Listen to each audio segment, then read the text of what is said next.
20일 아침 방송을 하겠습니다. 오늘은 어제 그제 평양을 떠들썩했던 그 푸틴의 소위 평양 나들이 무엇을 남기고 무엇을 약속하고 돌아갔냐, 이걸 좀 심도 있게 논의해 보려고 합니다. 여러분 잘 알다시피 러시아하고 평양, 러시아 쉽게 모스크바하고 평양이 아주 상당히 밀착됐습니다. 그래서 푸틴이 평양에 도착한 것은 어제, 그러니까 하루 전날이죠. 밤 새벽 평양 시간으로 2시 40분에 도착했어요. 원래는 아마 0시를 전후해서 오도록 해서 주민들을 동원하고 당 간부들 또 회의에 참석할 요인들이 기다렸던 것 같아요. 그런데 2시까지 도착을 안 하니까 김정은 혼자서 소위 푸틴을 영접하는 그런 넌센스가 벌어졌습니다. 푸틴은 원래 외국 원수하고 만나기로 정상회담에 약속을 하면 의뢰의 1시간 반, 2시간씩 미루는 습성을 가지고 있어요. 전에 우리 박근혜 대통령이 푸틴과 만난 일이 있습니다. 그때도 1시간 40분을 기다려서 만났어요. 그건 무슨 일인지는 모르겠어요. 그러나 일부 사람들 얘기에 의하면 소위 그 심리적 요인을 압축시키기 위한 수단이라는 겁니다. 상대방의 길을 꺾어버리는 거죠. 푸틴은 아주 노련한 KGB 요원입니다. 농촌 마을에 태어나가지고 KGB까지 들어가기까지 험난한 과정을 거쳐서 KGB에서만 24, 5년을 있었어요. 그러니까 얼마나 아주 공작으로서 고도의 머리를 굴릴 줄 아는 아주 수단꾼 중에 수단꾼입니다.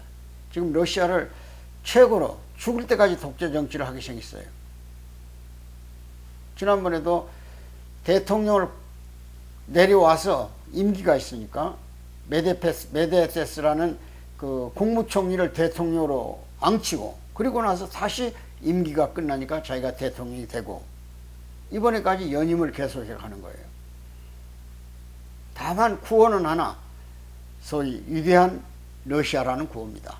자기가 있어야 러시아가 위대해지고 소위 미국과 맞담배질하는 강대국가의 위상을 유지해 갈 수 있다, 이런 논리를 가지고 지금 더군다나 우크라이나로 전쟁한 지가 3년이 지금 넘어가고 있지 않습니까? 그런 상황을 유지하면서 러시아 국민을 통합하고 또 독재 정권을 유지하면서 그런대로 푸틴 시대를 열어가고 있어요.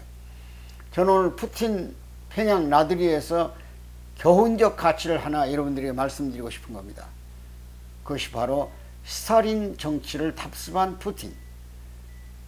여러분 잘 아시다시피 1950년 김일성이는 4월 달에 모스크바를 방문해요. 가서 졸라댑니다. 한반도가 무방비 상태에 있고 혼란이 가중되고 있으면서 평화라는 구호에 도취되어 있다. 그래서 남쪽에 있는 모든 정치인들은 남북 합작만을, 통일 정부만을 기다리고 있으니까 이번 기회에 무장 해제된 남조선을 무력으로 쓸어버리면 반드시 해방의 날이 온다고 해서 스탈린을 졸라댑니다. 스탈린이 조건을 붙였어요. 중국의 모태똥이가 기꺼이 승인을 하면 나도 조건 없이 도와주겠다. 그래서 그 길로 박은영이를 데리고 다시 북경을 방문합니다. 김일성이. 그리고 모태똥이를 졸라대요. 모태똥이도 그 즉시 대답은 안 했지만 필요하다면 남조선 해방을 도울 용의가 있다, 이렇게 묵시적 대답을 했어요. 그래서 한국전쟁이 발발한 겁니다. 1950년 6월 25일이죠. 그때 가장 앞세우고 온 것이 소련 탱크예요. 105사단이라고 해가지고 탱크만 230대를 가졌어요. 전투기도 비밀리에 미국이를 공급받았습니다. 각종 포탄, 2차 대전 때 쓰고 남은 무기 체계들이 전부 다 북으로 왔어요. 또 북은 공업지대이기 때문에 무기를 생산할 만한 공업시설이 있었어요. 그러니까 완전 무장한 20만의 정기군이 남쪽에 목총을 가지고 있는 8만 병력을 무찌러뜨리는 것은 간단했죠. 그러니까 서울이 3일 만에 함락당한 거예요. 그런데 이렇게 전쟁을 부추겨 놓고 1950년 전쟁의 상황이 중공군이 10월 달에 개입을 하지 않습니까? 우리가 평양을 10월 20일 들어갔었는데 인천 상륙작전 이후에 계속 월북을 해서 들어갔죠. 그런데 거기서 갑자기 중공군이 들어옵니다. 소위 항미 원조 지원군이라고 그래요.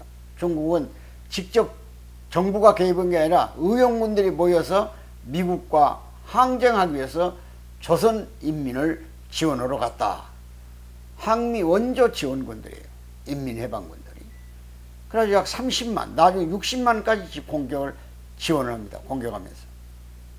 그 추운 겨울에 이 주로 더운 지방에서 유엔군이 왔어요.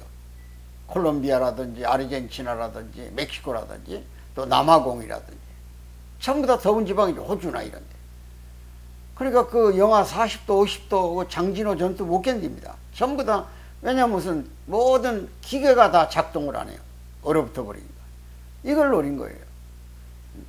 그래서 결국은 일사후퇴를 또 해요.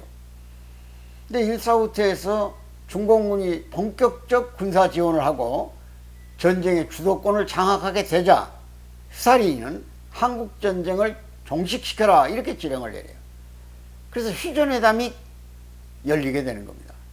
왜 한국전쟁을 일으켜놓고 또 휴전을 제안했을까요? 소련이.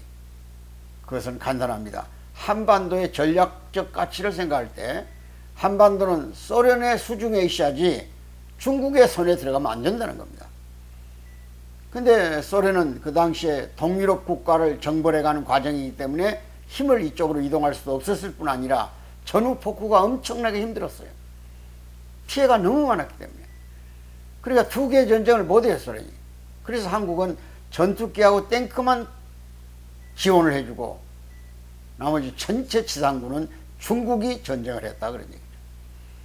그러면 중국이 지상전을 통해서 전쟁의 주도권을 장악해버리면 한반도가 결국은 중국 손에 떨어지게 되고 러시아는 소련은 동북으로 부동항을 얻어서 남으로 내려갈 가능성은 희박해진다. 이 공산주의도 벌써 그 당시에 공산주의가 민족, 국가를 못 넘어선다는 걸 너무 잘 알고 있어요. 그러니까 60년대 중소분쟁이 일어나는 겁니다. 이 틈을 타고 들어간 것이 키진저의 전략이에요. 중국을 하나의 국가로 인정하면서 대만을 버리더라도 중국과 소련을 분리시켜 놔야 되겠다. 이게 중국도 전략이었어요. 푸틴이 지난 19일, 그러니까 어제죠. 어제 새벽에 왔어요. 하루 종일 있다가 이제 또 밤에 베트남으로 간 겁니다. 근데 거기서 결국 결정적으로 얻어낸 것은 평상시에 러시아와 북한과의 관계에서 하나도 변함이 없어요. 다만 용어만 바꿨어요. 뭐라고? 전략적, 포괄적 관계로 격상시킨다. 포괄적. 그러니까 오직 국방에 관해서만 러시아가 지원한다는 쪽으로 돼 있던 소련과 러시아와 북한 관계를 전략적, 포괄적 관계로 격상시켰다 그런 얘기예요. 이것은 이미 푸틴이 평양 도착하기 전에 합의가 이루어졌어요. 그럼 거기서 전략적, 포괄적이란 말이 뭔 말이냐? 모든 분야에서 외교 관계를 격상시킨다 그런 얘기입니다. 물론 북한이 어떤 국가로부터 침략을 받으면 지원하겠죠. 그건 군사적은 확실히 지원한다고 약속했어요. 그런데 거기에 외교, 무역, 노동, 그 외에 각종 관광, 여러 분야에서 우주 이번에 책임자까지 왔지 않습니까? 북한에서는 대표단만 13명이 왔어요. 모스크바에서는. 그런데 평양에서는 6명밖에 참석을 안 했어요. 내각 총리 김덕훈으로부터 시작해서. 그러니까 사실은 러시아가 북한에게 지원해 줄 게 많고 북으로부터 가져갈 게 많다 그런 얘기야. 그 필요하다. 푸틴이 지금. 왜 필요하냐? 우크라이나 전쟁은 재래식 전쟁이에요. 재래식 전쟁에 우크라이나를 공격할 수 있는 각종 탄약, 포탄, 그리고 심지어 미사일까지, 현대전에 쓰는 미사일까지도 북한제를 쓰고 있어요. 그러니까 러시아는 당장 북으로부터 10,000톤짜리 소위 화약 배낭을, 각종 총기류 배낭을 10,000개를 실어갔다니까. 그 대가는 휘발유일 것이고 식량일 것이고 우주기술, 항공기술일 것입니다. 지난번에 소련의 항공기술을 가져왔는데도 정찰성이 실패했잖아요. 굉장히 김정은으로서는 고뇌가 많았을 거예요. 김정은이의 실패는 뭐 보통 과학자들의 실패가 아닙니다. 정치적 타격이 엄청나게 커요. 지금 북한의 MZ세대들이 저항하는 것은 막을 수가 없어요. 그러니까 지금 콘크리트 절벽을 두만강, 압록강 3단으로 쳐놓고 지금 DMZ에다 철벽을 치고 있어요. 그건 북한군이 동요해서 남으로 갈 확률도 높고 또 남쪽에 문화가 침투해 들어온다 이야. 지금 확성기 스피커를 연다고 지금 전부 다 장착했잖아요. 그래가지고 북한이 지금 그 오물투성이 보내던 풍선 그거 중단했어요. 지금. 제가 지난번 방송했지 않습니까? 핵보다 더 무서운 게 스피커라고. 그런데 갑자기 밤중에 와가지고 평양에서 인민대중들의 환영을 받고 김정은하고 정상회담 비밀리 하고 또 관계관들끼리 확대 회담을 했어요. 그리고 결국은 남겨지고 간 것은 전략적, 포괄적 외교, 정치, 경제 모든 문제를 격상시킨다. 그런 내용을 담고 떠났습니다.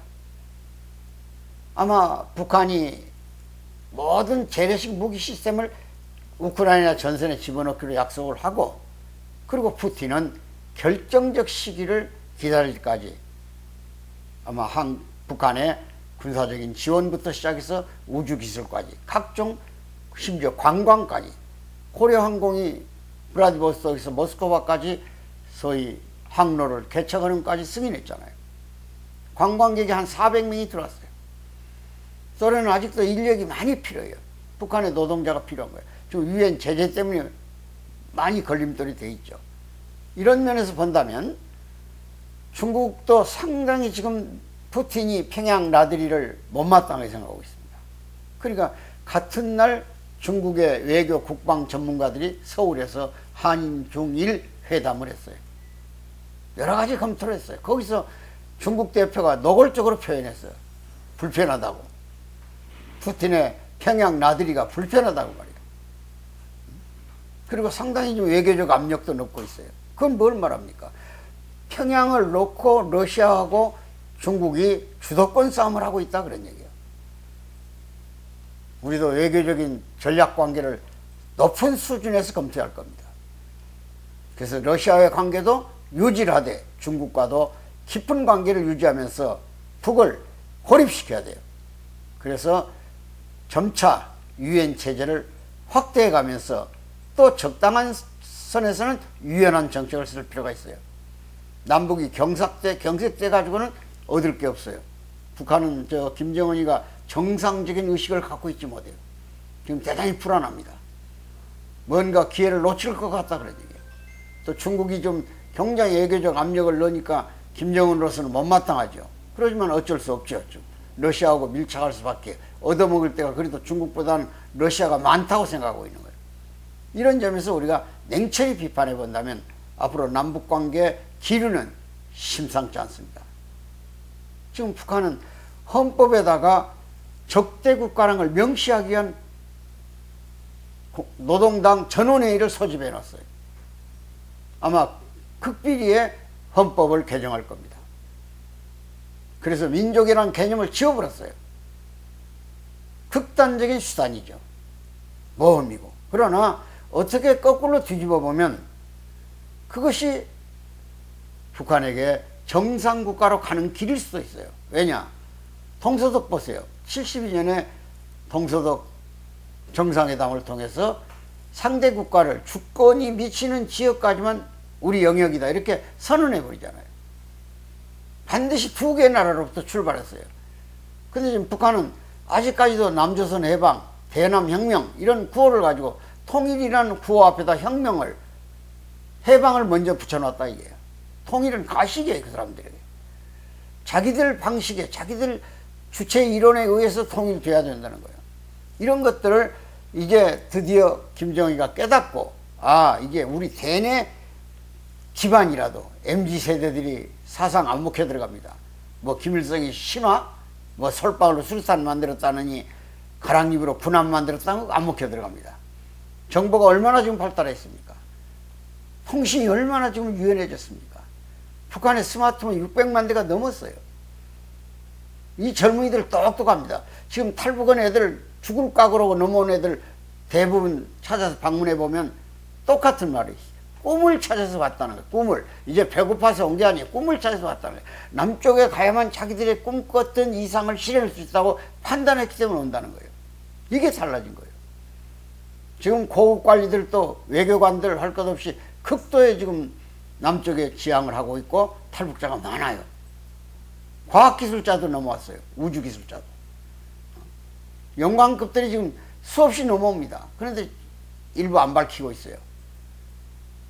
김정은이의 통치가 더 철권 통치가 되고 인권이 더 잔악해질까 봐서 그 가정들 얼마나 무고한 희생을 당하고 있습니다. 이런 면에서 이번 푸틴의 평양 나들이는 어쩌면 우크라이나 전이 장기화될 때 미국의 군사적 힘을 빼기 위해서도 김정은에게 또 주도권을 이번 기회에 잡기 위해서도 한국전쟁과 같은 짓거리를 또 할 위험성이 있다 그런 얘기야. 이것이 우리 안보의 불안한 조짐입니다. 북한의 공군전과 공군력 같은 건 아주 형편없지 않습니까?